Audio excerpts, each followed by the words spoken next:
Hey guys, this is Tori. Welcome to Anarchy Worm Bin. I wanted to do some videos just to show my worms and how I take care of them. I had a lot of plans, but think if I don't just make the video, I'm never gonna make it. So I thought I would bring you guys along as I go through my 360. I'm actually gonna take my worms out of the 360. I haven't had a lot of luck with it. I'm gonna be putting them in a CFT that I made. Sorry, I have dogs all over. So we'll go through first getting them out, harvesting some vermicompost, and then probably in a later video I'll get them into the new bin. Okay, before I start harvesting the 360, I wanted to show you the setup for the continuous flow through that I made, and I did get the idea from Brian the Worm Man.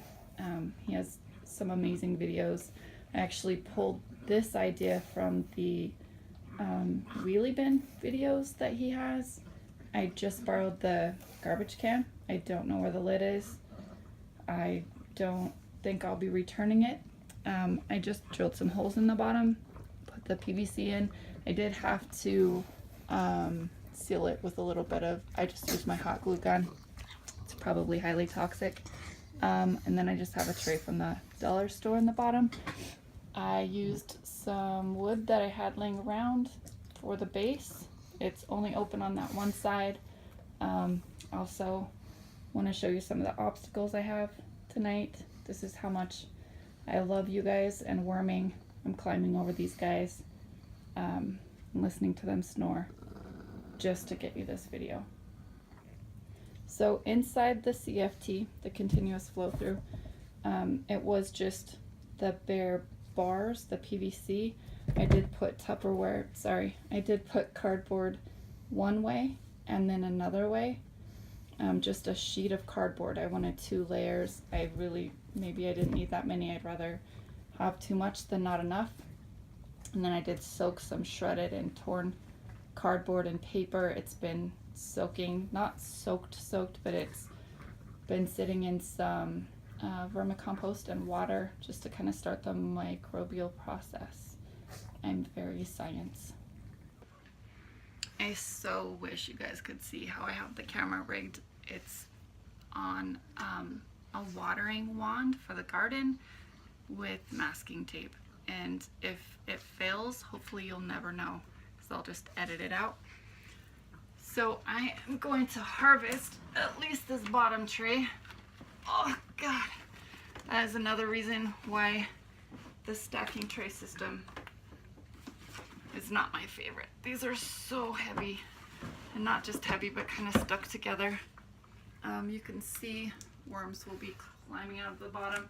I usually have a Tupperware that's perfect for holding the tray without having to squish any worms. I'm pretty sure we're gonna lose some worms this time. That's okay. So I have the bottom tray. I'm thinking that's been in there, I don't know, 4 months. I usually harvest them about every month and a half. There's just so many worms in there. So the reason I'm going from the 360, from the stacking system to the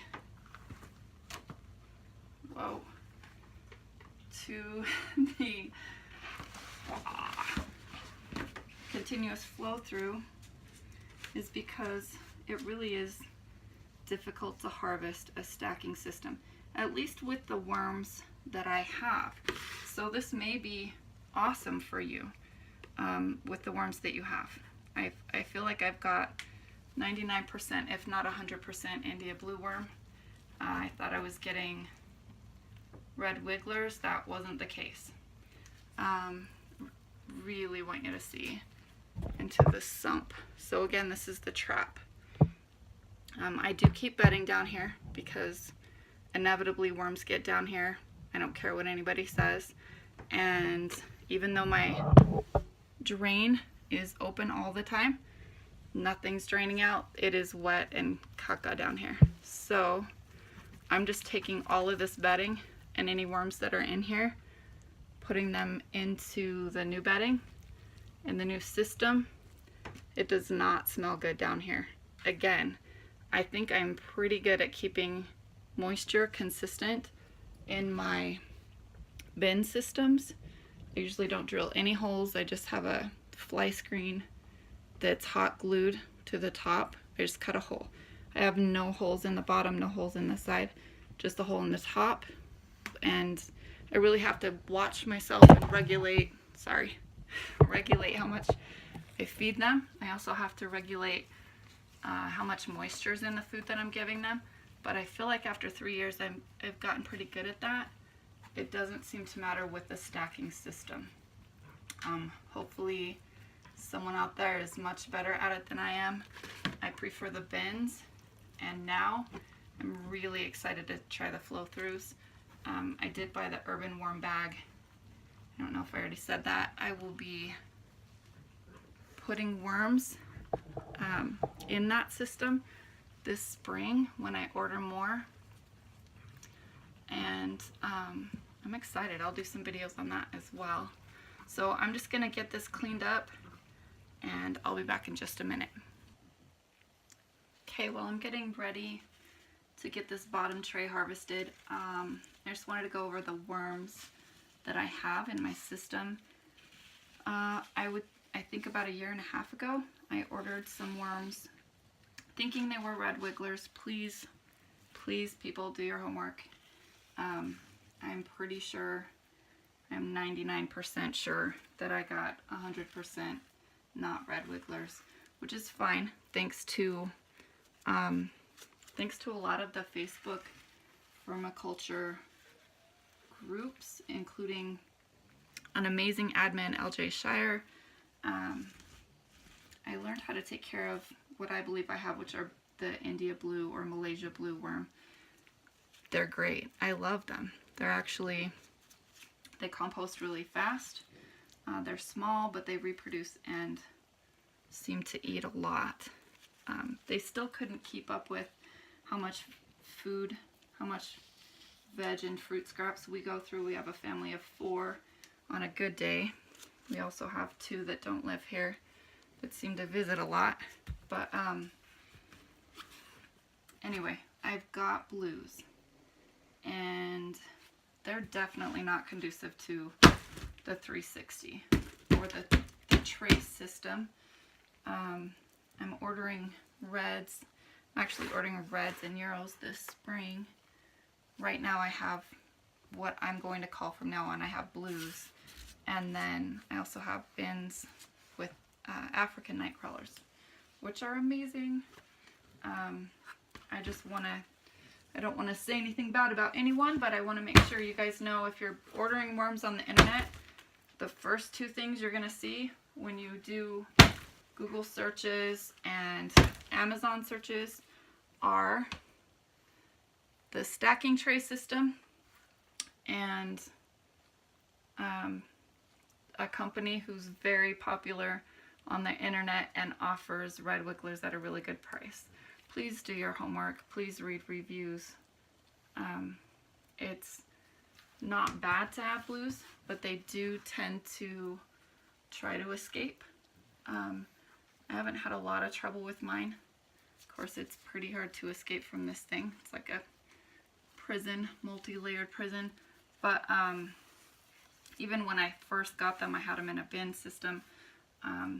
They really didn't try to escape that much.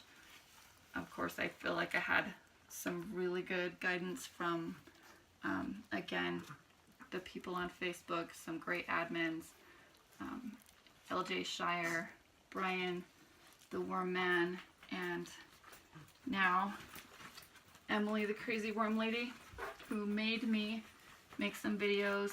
So if these are horrible, you can blame her. But really, truly do your homework before you get them. And I think you'll be a lot happier, and I think you'll be less likely to give up. I would really hate to see anyone just throw their whole worm bin out, although I hear that happening all the time. What I'm going to do next is just kind of spread this out. I really want it to air out. This is from the working tray, the top tray. These are the worms that I've I've been pulling from the top tray. Again, this is the feeding tray, so of course it's going to have a higher density. They're beautiful. I do love them. I think they're all reds. I'm sorry, I think they're all blues. But I could be wrong. They're all definitely not chill with me shining this light on them. So I'm going to put them in their new home. Okay, I think I've got the trays all emptied. This one's just about emptied. I just wanted to show you guys, it is difficult to get all of the little guys out of there. Just tiny little worms in there. And I'm just gonna leave this sitting under the light. I've got what I could get down on the cardboard. Lots of worms and cocoons in there. I'm not gonna dig through that anymore. I'll start digging through it tomorrow when it's a tiny bit more dried out. I did harvest some compost. Most of this is from a tray I harvested about 3 weeks ago. I've been keeping it moist in the Tupperware. I've been told, I've read, as long as you keep your vermicompost in the same conditions as you would if there were worms in it, it stays just fine. So I keep it moist, and when I'm ready, I mix it with the cocoa coir to make my seed starts, which I've actually already got some started. I'll show you those another day. Last shot, this is the worms in their bed. I'd say maybe 4 inches. I'm not going to get down in there, but I think it's about 4 inches of bedding and compost and undigested things, not including the cardboard that was already in there.